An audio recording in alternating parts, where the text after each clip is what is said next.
Assalamualaikum warahmatullahi wabarakatuh.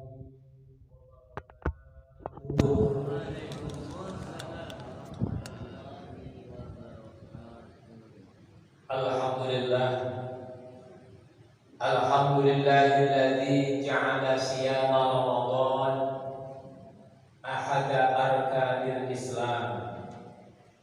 Asyhadu an la ilaha illallah al-malikul haqqul mubin wa asyhadu anna Muhammadar Rasulullah shadiqul wa'dil amin. Allahumma shalli ala sayyidina Muhammad wa ala alihi wa sahbihi wa man tabi'ahum bi ihsanin ila yaumiddin. Amma ba'd. Qala Allah ta'ala fi kitabil Qur'an, a'udzu billahi minasy syaithanir rajim. Ya ayyuhalladzina amanu taqullaha haqqa tuqatih wa la tamutunna illa wa antum muslimun.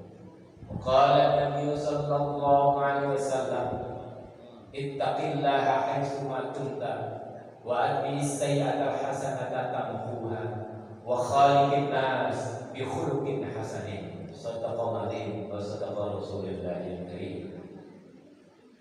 Hadirin hadirat, shaimin shaimat, jamaah salat subuh Masjid Jami Al-Ikhlas, yang tentunya semua yang hadir, wabil khusus para sesepuh kita, seluruh pengurus IKM Masjid Jami Al-Ikhlas, dan semua para jamaah semuanya. Mudah-mudahan kita semuanya yang hadir pada subuh pagi hari ini, setelah melaksanakan sholat subuh dengan berjamaah, zikir berjamaah, dan kita taklim ini, mudah-mudahan semuanya memperoleh rahmat dan ampunan dari Allah Subhanahu wa Ta'ala. Amin. Puji syukur senantiasa kita panjatkan Allah Subhanahu wa Ta'ala, dengan sama-sama kita mengucapkan alhamdulillahirabbil alamin, dan juga bersalawat untuk junjungan kita Nabi Muhammad SAW dengan mengucapkan Allahumma shalli ala sayyidina Muhammad wa ala ali sayyidina Muhammad. Dan juga kita ungkapkan salam kepada Nabi kita dengan mengucapkan assalamu alayka ya Rasulullah. Hadirin shaimin shaimat yang dirahmati Allah Subhanahu wa Ta'ala, tentunya yang baru saja kita kerjakan merupakan amalan yang mulia, yaitu sholat subuh dengan berjamaah. Apalagi kita kerjakan lagi berada di bulan Ramadan, dan juga kita kerjakan dalam kondisi keadaan kita sedang berpuasa. Jadi semua amalan itu kalau dikerjakan, waktunya istimewa, tempatnya istimewa, bahkan keadaan istimewa, nah ini berarti amal perbuatan kita juga jadi istimewa juga. Kita sholat subuh dalam keadaan berpuasa, tidak sama dengan hari Sabtu yang lalu kita belum berpuasa. Makanya nanti setelah ini mungkin tadarusan ibu-ibu ini, maka dari itu mungkin ini sampai setengah jam saja ya. Biasanya kan hampir 1 jam ya, 50 menit lebih. Nah, ya, karena ada ibu-ibu mau tadarus ya, terus Al-Quran. Maka ketika kita dalam keadaan berpuasa, tentunya berbeda amalan kita itu apabila kita kerjakan dibanding dengan ketika kita tidak berpuasa. Maka doa-doa kita selagi kita pas berpuasa, perbanyaklah kita berdoa kepada Allah Subhanahu wa Ta'ala. Karena doanya orang berpuasa pasti dikabul oleh Allah Subhanahu wa Ta'ala. Maka dalam kesempatan ini saya ingin mengajak kepada ibu semuanya, kita selaku umat Islam, kita harus senantiasa tetap untuk beragama Islam sampai penghujung akhir kita, atau sampai akhir hayat kita. Dan kalau kita mengatakan akhir hayat kita adalah kematian, berarti kita harus senantiasa beragama Islam sampai kita mati. Maka ayat yang saya baca tadi surah Ali Imran ayat 102. Allah firmankan, a'udzubillahi minasyaitonir rajim. Ya ayyuhalladzina amanu taqullaha haqqa tuqatih wa la tamutunna illa wa antum muslimun. Hai orang-orang yang beriman, bertakwalah kepada Allah Subhanahu wa taala dengan sebenar-benar takwa, dan janganlah kamu mati kecuali dalam keadaan beragama Islam. Maka kita dalam keadaan apapun, kondisi apapun, situasi apapun, kita harus tetap beragama Islam. Kita harus bertanggung jawab. Kita harus senantiasa berada dalam agama Islam. Bahkan kalau perlu kita berjuang, mengorbankan waktu kita, mengorbankan tenaga kita, bahkan bisa jadi mengorbankan harta kekayaan kita, bisa jadi mungkin sampai nyawa kita. Kenapa? Untuk agama yang benar, yaitu agama Islam.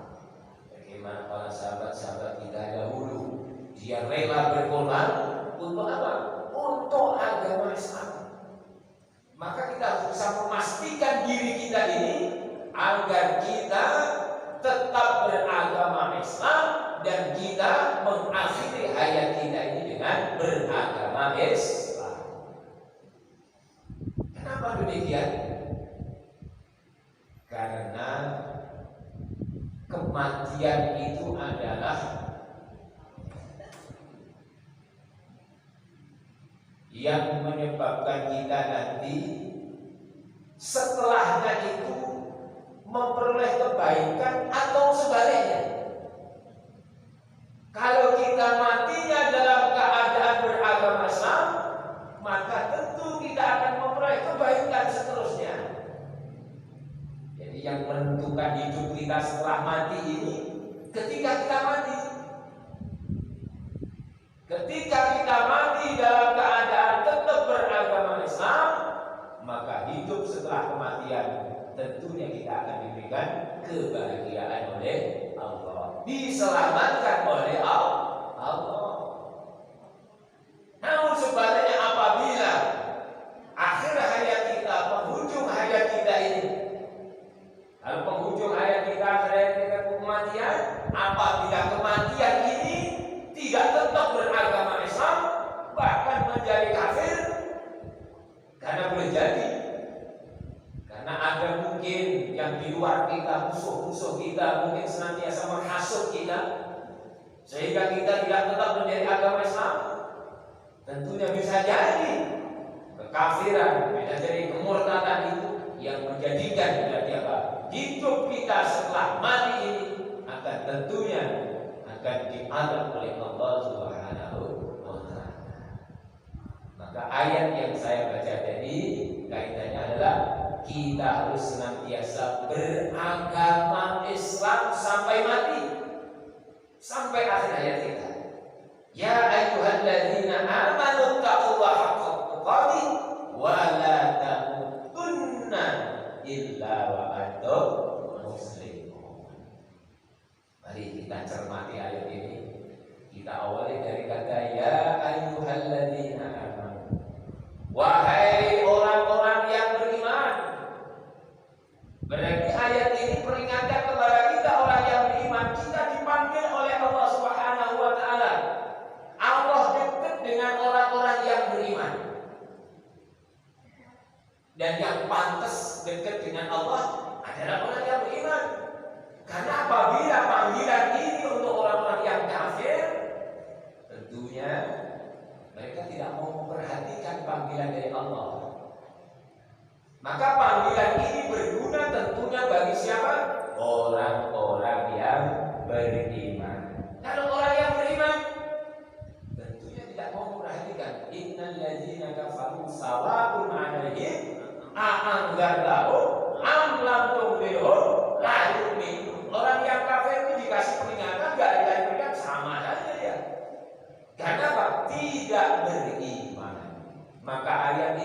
dipanggil oleh Allah Subhanahu wa taala adalah orang yang beriman langsung. Ya ayyuhalladzina amanu, wahai orang-orang yang beriman, karena orang yang beriman itulah yang pantas dekat dengan Allah Subhanahu wa taala. Kalau orang yang kafir tidak akan dipanggil langsung oleh Allah Subhanahu wa taala. Allah utus Rasulnya untuk memberikan peringatan kepada orang-orang yang kafir. Maka ayat sebelumnya disebutkan, Qul ya ahlal kitab, katakanlah wahai Muhammad kepada para ahli kitab. Yang disuruh diberikan siapa? Nabi Muhammad. Tapi kalau dalam ayat ini langsung Allah sebutkan, ya ayyuhalladzina amanu, hei orang-orang yang beriman. Persis seperti seorang ayah panggil anaknya, ya bunayya, wahai anakku, dekat kita dengan anak kita.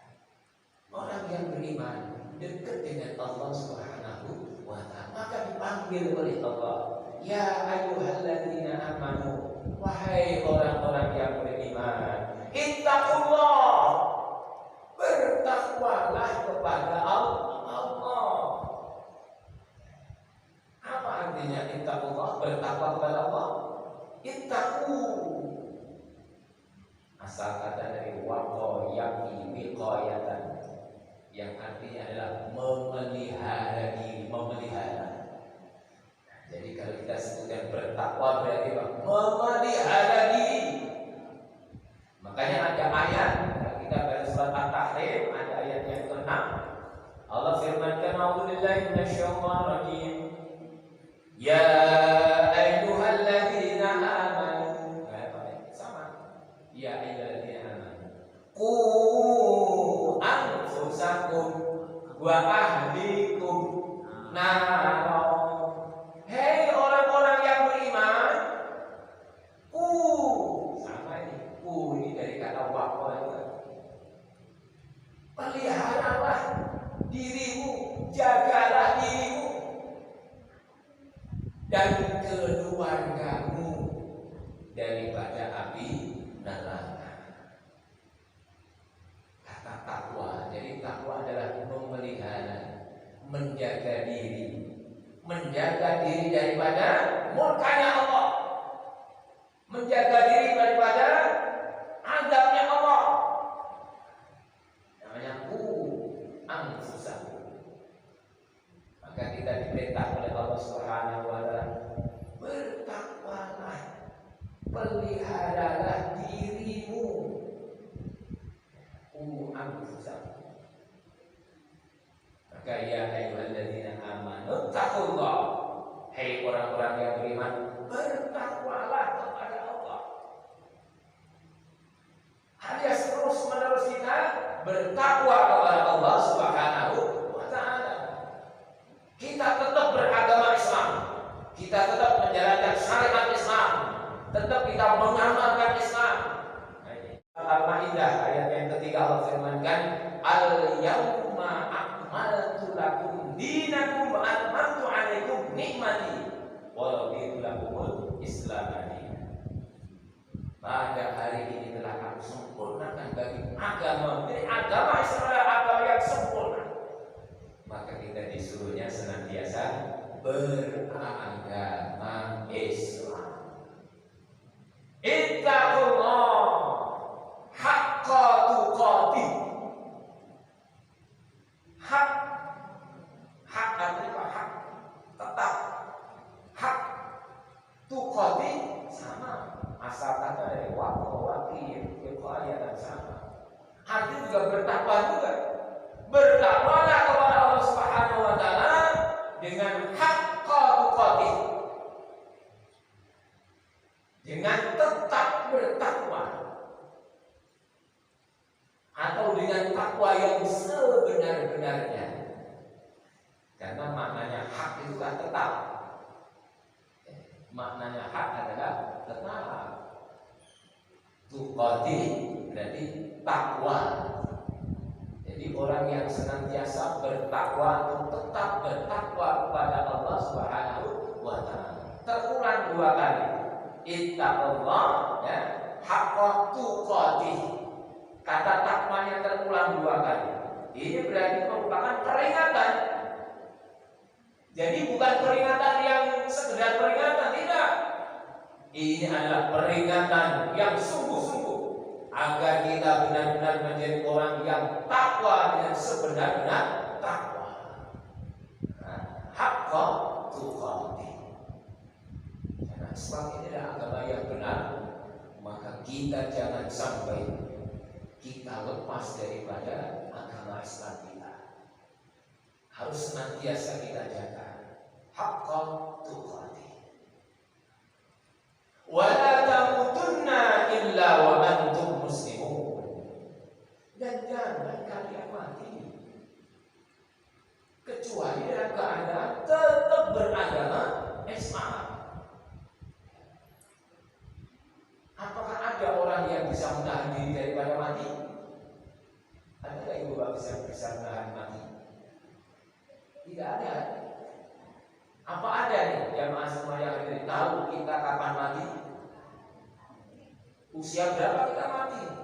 Kapan kita mati? Mati kita kira di Jakarta atau di luar Jakarta? Kalau tahu kematian kita di mana, ya kita enak pindah. Oh, mati nanti Jakarta, pindahnya ke Surabaya. Ya, Pak Malik istilahnya bingung. Oh, ini mana ini mau dicabut kok nggak ada? Kita kapan mati kita nggak tahu. Tapi Allah sebutkan jangan kamu mati. Sepertinya kita tahu mati. Oh, tidak begitu maksudnya. Kematian itu adalah miliknya Allah Subhanahu wa Ta'ala. Kematian adalah miliknya Allah Subhanahu wa Ta'ala, bukan milik kita.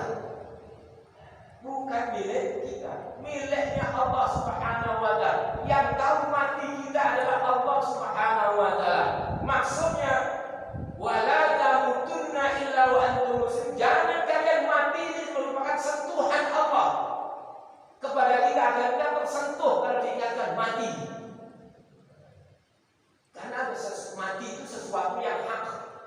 Al-mautu hak. Mati adalah hak. Ada orang yang nggak takut mati, mati juga.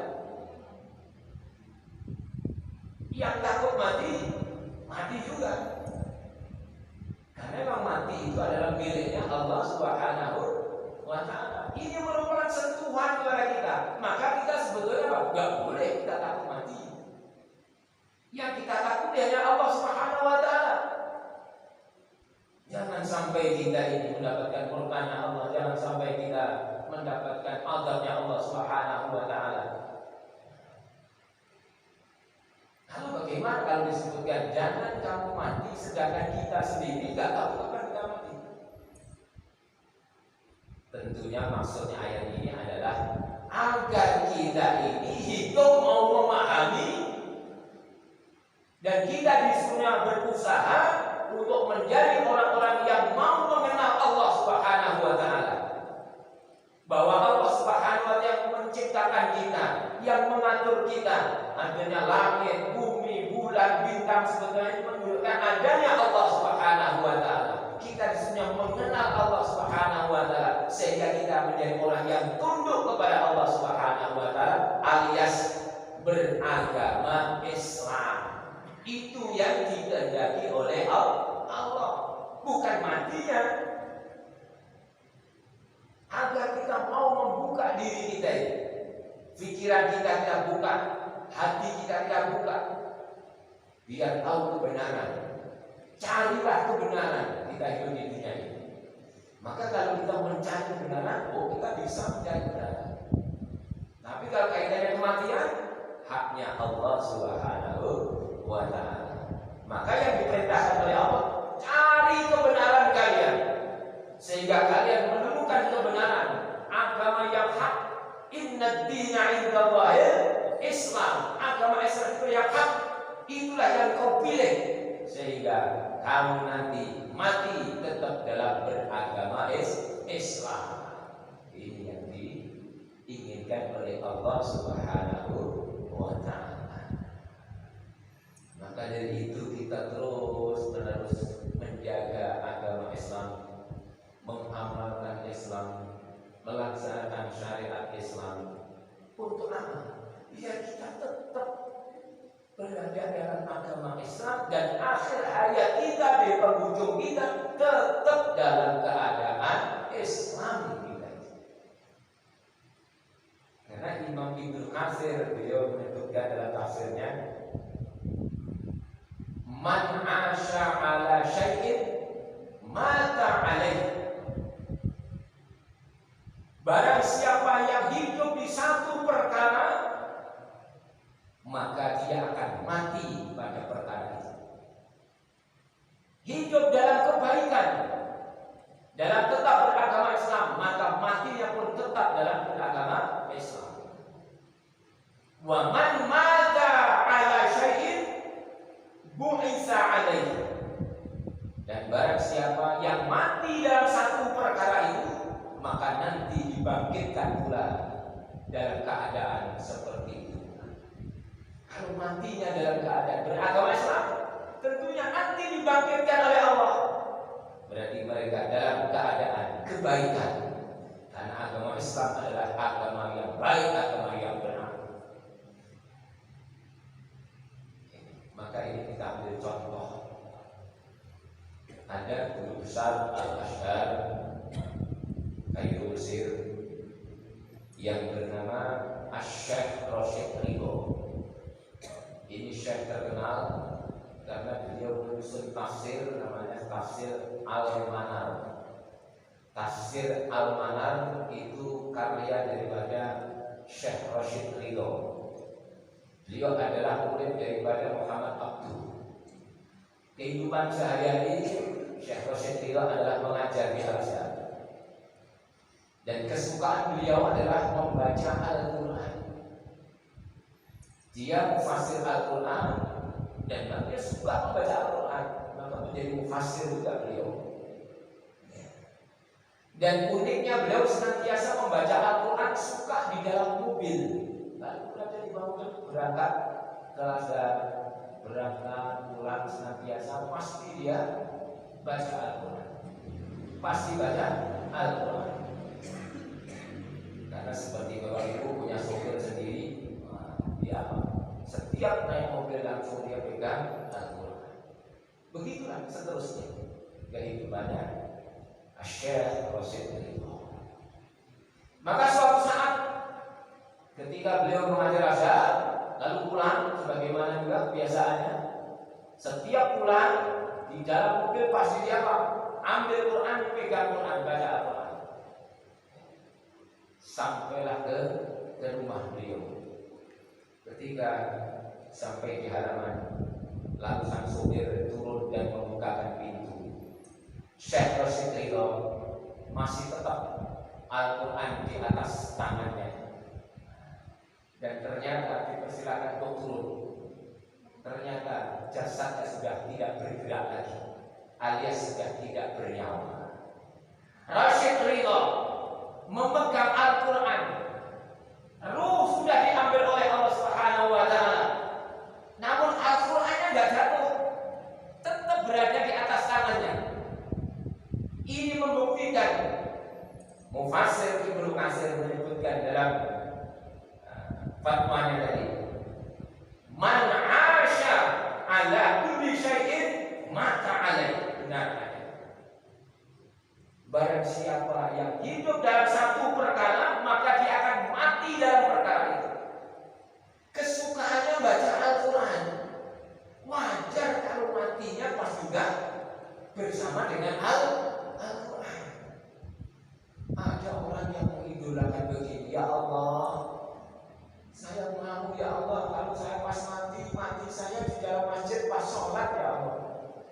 Tapi mau sholat di masjid, kira-kira bisa gak ya? Ke masjid saya gak pernah pengen meninggal di masjid.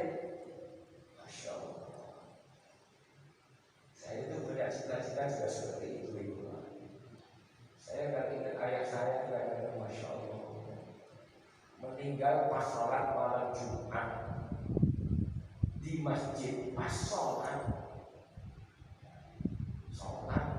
habis itu ditata oleh makmum yang baru datang di pangku. Ternyata setelah akhir sholat tanya kepada makmum yang lain, oh ini sudah nggak ini,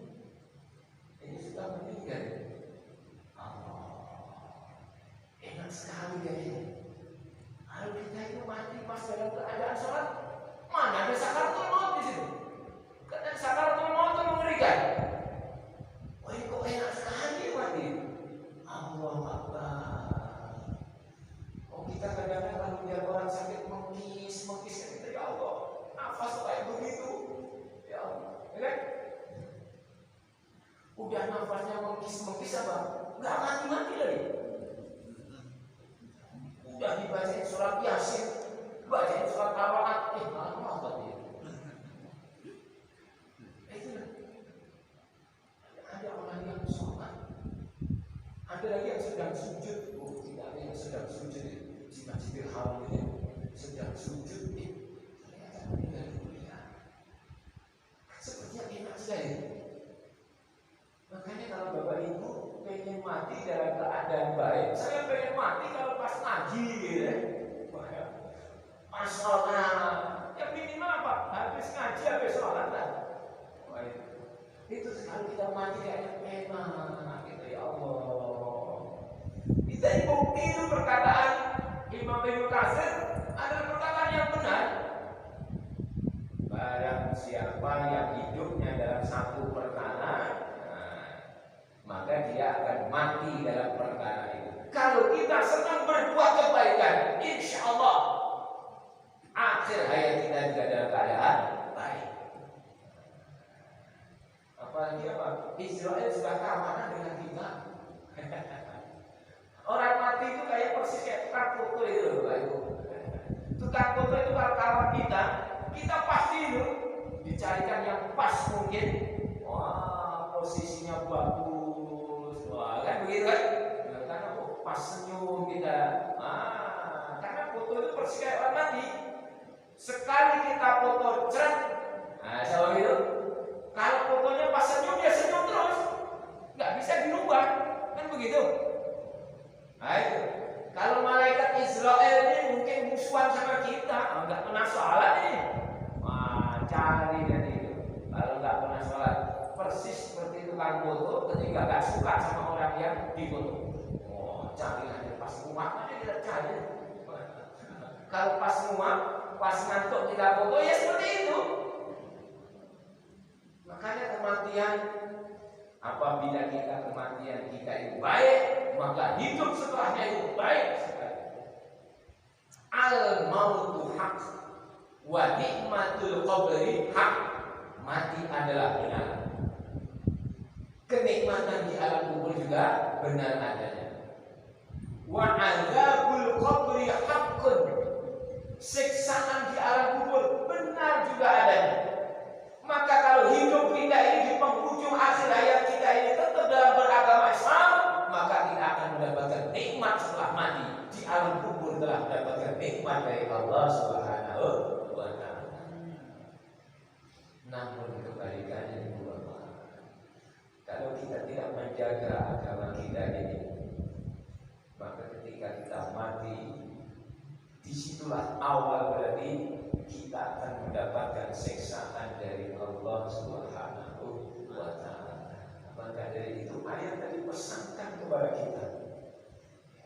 Maka sampai disebutkan kata takwa 2 kali. Ini penekanan kepada kita. Kalau orang yang belajar nahwu sharaf ini namanya maf'ul mutlaq.